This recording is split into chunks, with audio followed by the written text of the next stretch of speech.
Hey folks, it's Tony, and today I'm joined by Michael and Madison, and we are going to talk about 3D printing.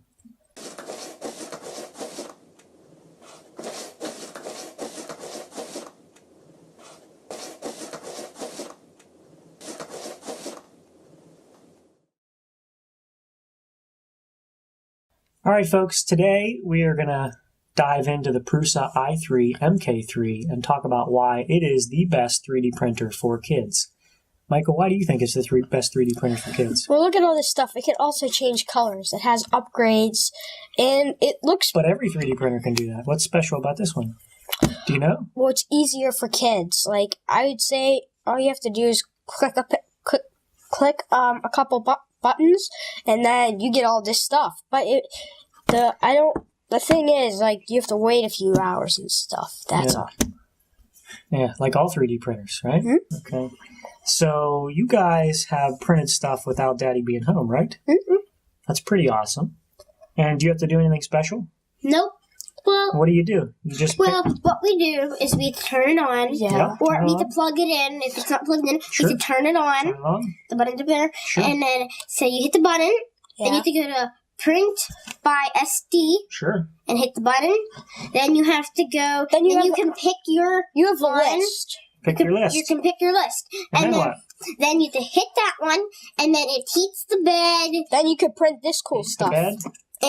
And then it starts 3D printing. So I want to tell you why I think this is the best 3D printer for kids. It does the auto bed leveling, the mesh leveling, takes care of all of that. It heats up the bed, gets it to the right temperatures based on the way that it's been sliced, right, for the material it's loaded. And it just goes, and it prints without failure. Now, we did have one exception to that, and I'll go into that later. But for the most part, this thing is a workhorse, and it just goes and goes and goes, and it's easy enough that my kids can use it. Now, is that the only reason why I think this is the best 3D printer for kids? Obviously not. I mean, that's the primary reason. But this thing also has a crash detect, right? A layer shift detect. It runs through power outages, right? If there's a power break, it will pick up where it left off. It may goob slightly, but it will pick up where it left off. And it also has a sensor for the filament, right? So if this guy runs out of plastic as it's printing, it will pause the print and wait until an additional plastic spool is loaded, which, all of that together with kids using it, printing round the clock, whether I'm home or not, is just an amazing feature set. And so if you're looking for a 3D printer for your kids to use with your kids, this guy is the one to get. This is the Prusa i3 MK3. There is the i3 MK3S that actually has an updated filament sensor. And that's a great thing because the failure that I had actually was caused by the filament sensor. It wasn't Prusa's fault. It was my fault. It was something that happened during build, and I'm going to jump into that here shortly.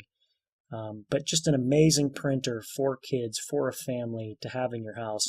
And it's just neat to have if you're not into 3D printing or you don't know anything about 3D printing, you don't have a 3D printer right now. This thing is just awesome to watch work, right? As it's going, I mean, it takes many hours, but, you walk by it and you start seeing that fidelity come up layer by layer. Just an amazing process. And the grandparents, the aunts, the uncles, the friends, when they come in and they see it, they're always amazed at how this thing is operating. Now, I know that's true for any 3D printer, but, the Prusa i3, MK3, and now the S does it beautifully. And I would recommend this printer for anybody out there, family or not. This is an awesome printer. It's a workhorse. It just goes and goes and goes without failure. Now, I did say that I had one failure, and I'm going to jump into that right now. I was printing a 3D model of Drogon for my daughter. Now, she doesn't watch Game of Thrones, obviously, but she really likes dragons, and Drogon is like the coolest dragon out there, right? So we found this 3D model, and we sliced it up, and we told it to print. And while it was printing, it was a 27.5-hour print. When it got to 98% with 30 minutes left, the print head was actually up near the top of the frame here, where this frame piece, the Prusa landmark there, right? This frame piece was actually riding behind the print head. Now, it can print up to that height, that's no problem. But what happened is there is a set of wires that run down through a channel in the back of the head, and that's for the filament sensor. When I built this machine, I didn't fully seat and twist those wires that are in the back of that head. I didn't push them into the channel all the way. And one of the wires was hanging out just ever so slightly. And what happened was, as it was riding in front of the frame, it actually got caught on the spool, the spool holder here. It actually clips onto the top of the frame. The lip of the bottom of that clip was just snagging that wire ever so slightly as the print head was riding in front of it. And on a few of those layers, it actually caught the print head, skipped a few steps, and then now had layer shifts in it. It did that a few times and caused a series of, disconnected layer shifts until eventually it pulled out enough of that cable harness and it actually froze the printer. And the printer at that point detected that there was a crash and it froze. So I came down at 5 o'clock in the morning when I was getting up for work, and I found it in this state, and I didn't have a whole lot of time to look into it, but I knew that at that point I couldn't just pick the print back up where it was, because the Prusa, being that it detected a crash, froze and was asking me, hey, do you want to continue? Unfortunately, because of my own error during the build, that was a no-go and I had to stop the print. But when I got home, I looked into it more, and that's when I found out that that was the failure. It was due to that channel. So how did we fix it? Well, we basically printed a new head. We cut off with a hacksaw. I know this is really messy. We cut off with a hacksaw the part that was damaged, and we basically took the new head and we took it out of the garage and we used our soldering iron and a heat gun. I know this all sounds terrible.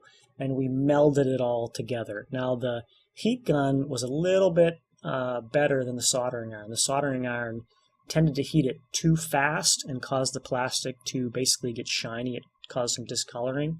But the heat gun was amazing. It just basically made that plastic almost like a rubber. It was like a soft plastic, and we were able to just sort of push it into the neckline there and sort of meld it all together. Now, I know what you're thinking. It's not as beautiful as it could be, as if we had printed this and the printer had finished it successfully.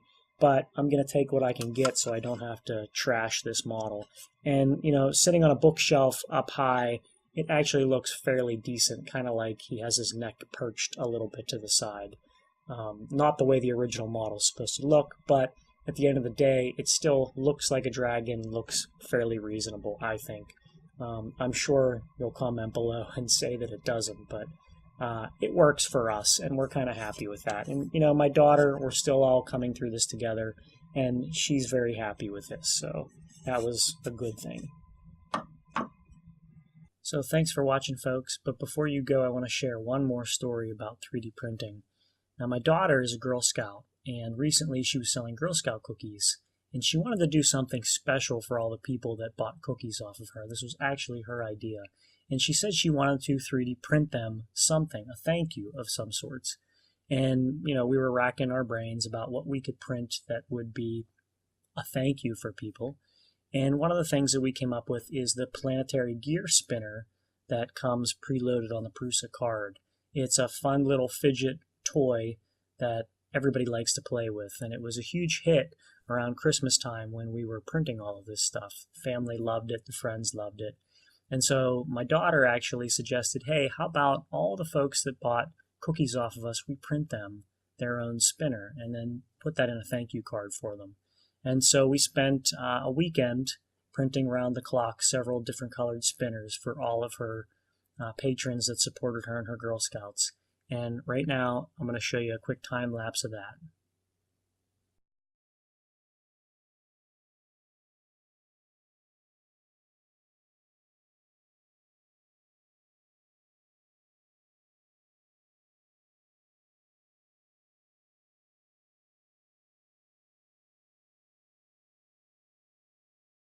And that's all I wanted to cover today on 3D printing.